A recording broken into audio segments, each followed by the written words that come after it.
Hi, my name is Frankie. Thank you for listening to my mom. I never listen.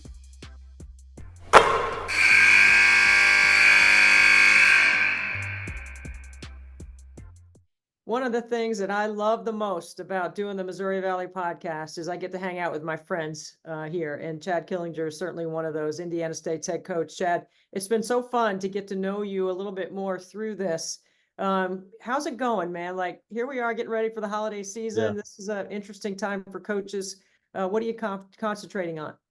Well, we got one more game, we go to Purdue on Wednesday. So obviously that's a tough task, in itself, but, just trying to keep the team focused through finals, I think is really important. I thought, our schedule in general, I think has prepared us for conference play. We've seen a lot of different styles of play. We've traveled a lot. We've only had 3 home games, out of our 10 non-conference that we're playing. Two were neutral courts. We kind of gave up 2 home opportunities to be able to go play in Puerto Rico. But at the same time, that was a nice trip, but been nice to have a couple more home games, especially with, our last 2 non-conference games are on the road. And then we open up conference play with 5 of 7 on the road. So, going to be a while before we get back in the Holman Center, but at the same time, I think, we're up for that challenge. And for us, it's all about, getting through conference play and then getting to the tournament and see what we can do once we get to the tournament. Yeah, it's a process and there's a vision that is required with a young team trying to figure out, what's the next step. You might take 2 steps forward, 1 step back. I hate to use a cliche, but it feels like this is the time of year where the most growth can happen with your team. How do you feel about, where you are and what you have your sights on? Yeah, obviously, a little disappointed with our record just from the standpoint of, we have a 2-point loss, a 3-point loss last night, and a 5-point loss. I mean, you're talking 5 possessions from being 7-2 with a team that, of our top 9, we're playing 5 kids that are freshmen and sophomores. And two of those sophomores are kids that were transfers, from a little bit higher level, but didn't play much where they were at. And so realistically, those kids are freshmen. So, that's been tough just in terms of getting those kids to play together. But I feel like the last 2 weeks, I felt we really took some strides forward. Last night was disappointing, just in terms of being so close to being able to win a game, where we're a 74% free throw shooting team going into that game. We missed 12 free throws in a 3-point game. We have 27 turnovers, and have a chance, at the end to win that game. So I think that speaks volumes about our talent level, and then also our ability to just not give up. We were down 16 to Northern Illinois down in Puerto Rico and came back and took a 4-point lead in that game. Just didn't get out and challenge a couple shooters there late, and they made some threes, and that hurt us. So I think for us, in terms of growth, I think we've seen growth. Kind of like you said, 2 steps forward, 1 step back. I thought yesterday was probably a slight step backwards. But I think one thing that I'm trying to do is find a way to get a few more kids into the rotation, just from a rest standpoint. It was nice because we did have, went to Central Michigan on a Saturday, and we didn't play Southeast Missouri until the following Sunday. And then we didn't play Ohio until the following Sunday. So we had some time to get some practice in there and really work on some things. And it was great to have our practice guys there. They did a really good job of challenging the young women in our program. And I thought that helped us. But I think it's, this whole conference season is going to be still about growth for us. I mean, in my opinion, this is truly like year 1 for us, because this is a roster that we've recruited. There's only one player that's a holdover from before. There's going to be ups and downs. There's going to be aches and pains. There's going to be roller coasters and everything else. And just trying to get that consistency and help those freshmen and sophomores continue to develop. You've had to play a certain way since you've been there. It's been very much defensive oriented, pounded inside, get to the free throw line. It seems to me that, like you said, year 1 got more balance, more shooters, got more playmakers, more decision makers on the floor than just giving them 1 or 2 options. You actually have players that can go a little deeper into the second, even a third level of attacking a defense. When you start breaking it down and looking at it like that, and you reference the schedule, to me, the Valley overall, the league, there's a perception because there haven't been as many non-conference wins that the league typically gets, that the league could be down. I think the exact opposite. I feel like the league is at another level just because the challenging part of what you've taken on with your schedule, traveling like you have, putting this team in situations and looking at, teams that would be considered the top half and teams that would be in the middle. Okay. This is going to be a really interesting league. Like, looking forward, you have to be so optimistic about where you are. Yeah, and I think we were just talking about that this morning as a staff. I was like, I truly believe we have what we need to be able, to finish in that top half of the league. There's no nights off, obviously, and I think since we've been here and some other coaching changes have happened within the league, I think it's just made the league stronger. The bottom, whatever you want to say, bottom third is fully capable of winning night in, night out, and making things difficult for those teams that are at maybe the top third. But you have to show up. I mean, that's a big thing, and it's these days there's a lot of distractions for these young women in terms of social media and NIL deals and things. Everybody's got a lot of stuff going on, so really trying to keep them focused on the game and just doing some of the simple things I think will be important moving forward. But I'm excited because, like I said, I feel like we have the talent. We have not been shooting the ball well, and that's, I take the blame for that because it's just, I'm still a little defensive minded. Oh, come on, man. We got to spin that around, buddy. Well, right? and we're capable of scoring. That's the thing, but we just haven't been shooting the ball well. And there's games where I'm like, guys, we scored, we had 70, but we could have had 100, because we're not executing some things around the rim, or we're not quite finishing, or whatever it may be, turning the ball over too much. I mean, that's one of our biggest things. But I think, we do a lot more things offensively than we have, just because we have more kids that can score. Exactly. We went through a stretch where we had, 4 kids in double figures. I think it was like 4 out of 5 games or something like that. And so we're capable of scoring. We got to move the ball and keep defenses honest. But I think we're more difficult to guard now than we have been in previous years. It's not like we have that one kid we need to get 18 to 25 for us to win. I mean, there's 3 or 4 kids out there that can get double figures every night. And it's been exciting to see that and kind of see that offensive scheme kind of come to fruition. But, obviously there's still a lot of steps forward that we need to be taking.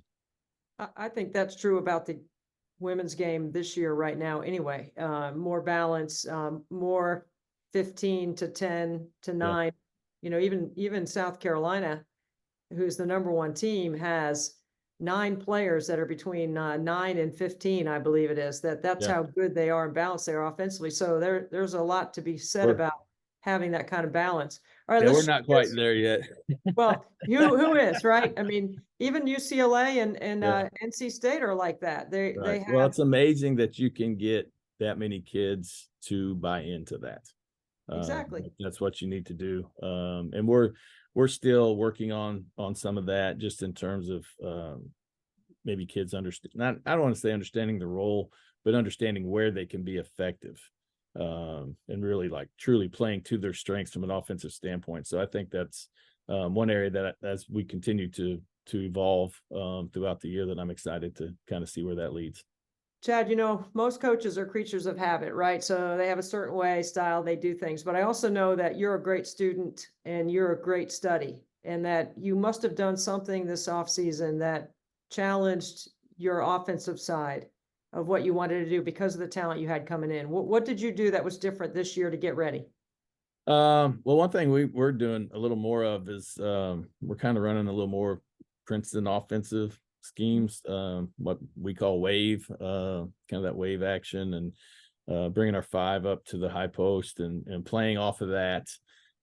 We've got guards that we feel like we can post up against smaller guards. We've got forwards that we feel like can play off the dribble a little bit more. So I think for us, kind of, I don't want to say getting out of the triangle offensive stuff, but doing some more things and adding some twists to some of the things that we were doing before, to just put kids in different spots. And even within the triangle, it's like you may put a guard in that pinch post spot versus that always being a forward. And so we've just looked at a lot of different ways to use the kids that we have. And in ways that they can play to their strengths and put them in a position to be successful. I think that's probably my biggest, I don't know, thing that I concentrate on offense with, is trying to put people in a position to be successful.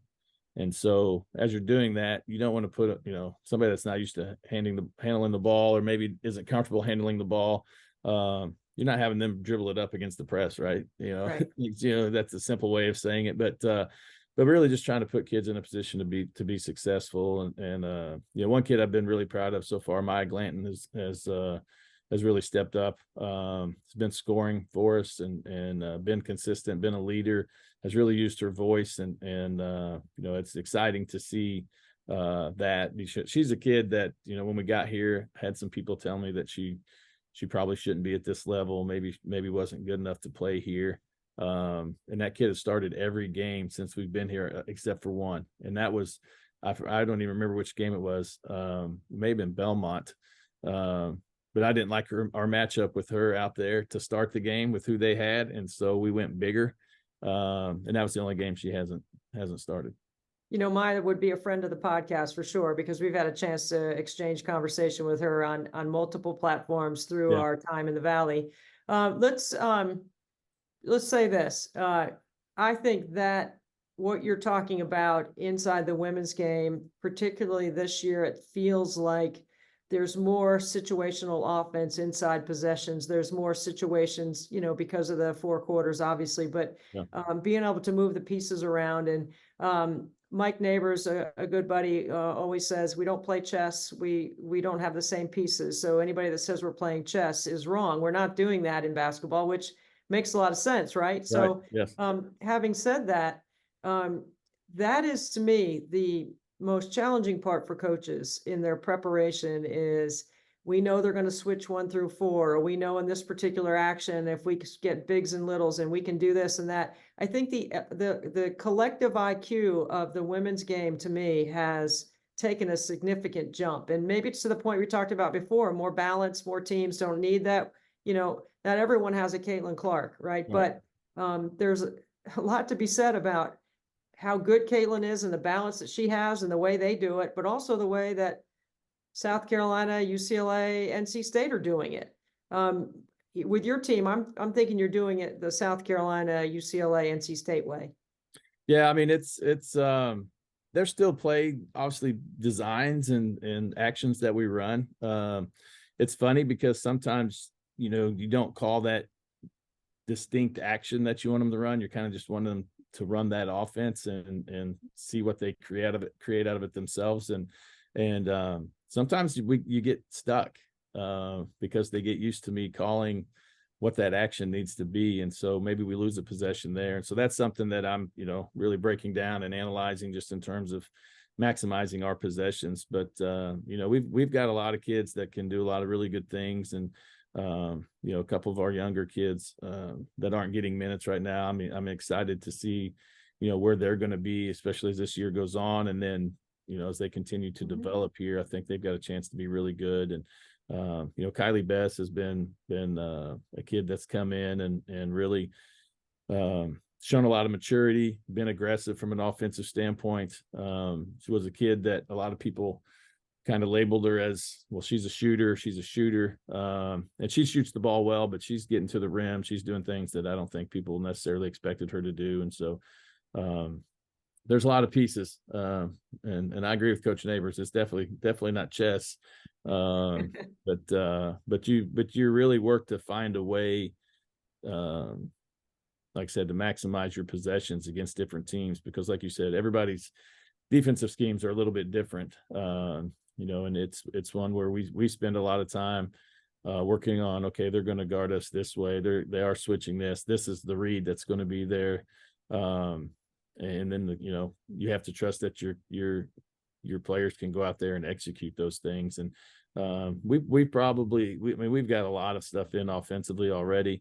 And we just add little counters to things with calls and all that. But, it's interesting to see kind of the offense for every team. Like if you watch a team early on in the conference, and then you see them at the end, you see some of those counters and things that people start adding because of how people are guarding them. And you know, it's fun to catch those and be able to pick up on those. And as you're going through the scouting process and everything, and then trying to find ways again for your own team to score. I think it's so fitting that we have you at Christmas time, because I can't imagine how busy your house is. It must be just a bustle of people and kids and friends of friends. And I mean, like, give us a little breakdown. Like, how many kids are home? How many presents did you have to buy? You know, what's going on at Christmas? Wow. So well, yesterday was our youngest birthday. So I was a little sad we didn't get her a win. She turned 8 yesterday. And so usually my wife will buy the main gifts. So she's going to buy, and they all get, I don't know, maybe 4 to 5 things. Right. That also Santa Claus is going to bring a couple extras on top of those. But then what I'm bad about is I'll say, give me what's the list? And she'll give me the list of what everybody has.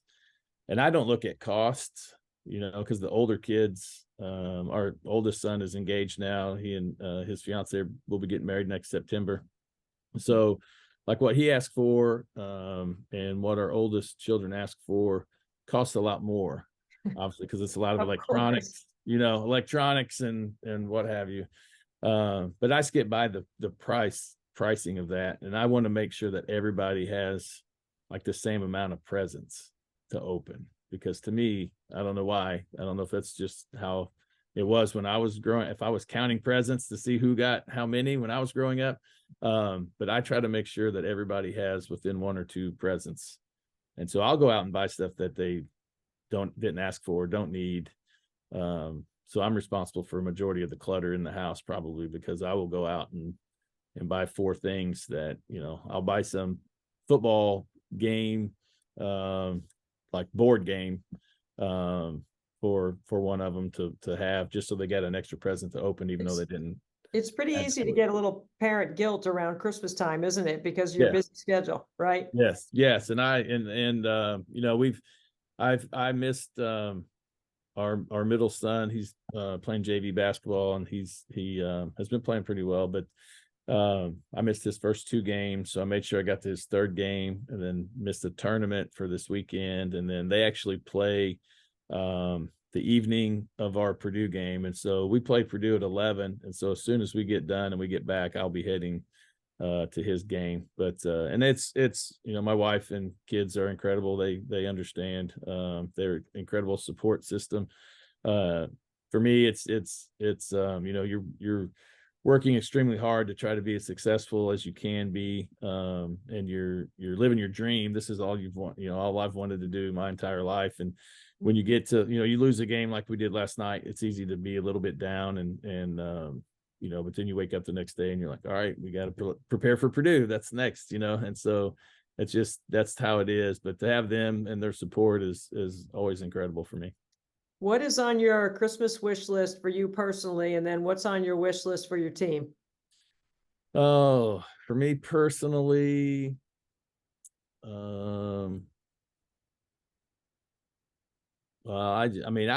my wife asked me what I want for Christmas, and I'm like, I don't need anything. So I'm one of those that, like, to me, it's more about the giving, and seeing other people receive things. And I'm one of those that, not to, you know, toot my horn or whatever, but, you know, you go through a drive-through and you pay it forward, you pay for the person behind you, you do some of those little things throughout the year. It doesn't have to be around holiday season, but you try to do those things for other people.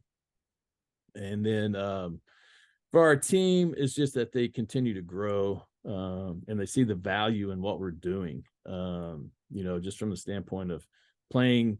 You know, I think we played a fairly tough non-conference schedule for us in terms of preparing us for conference. You know, obviously going to Missouri, going to Purdue, you hope those games have some kind of positive effect in terms of playing that top half of the league, top third of the league.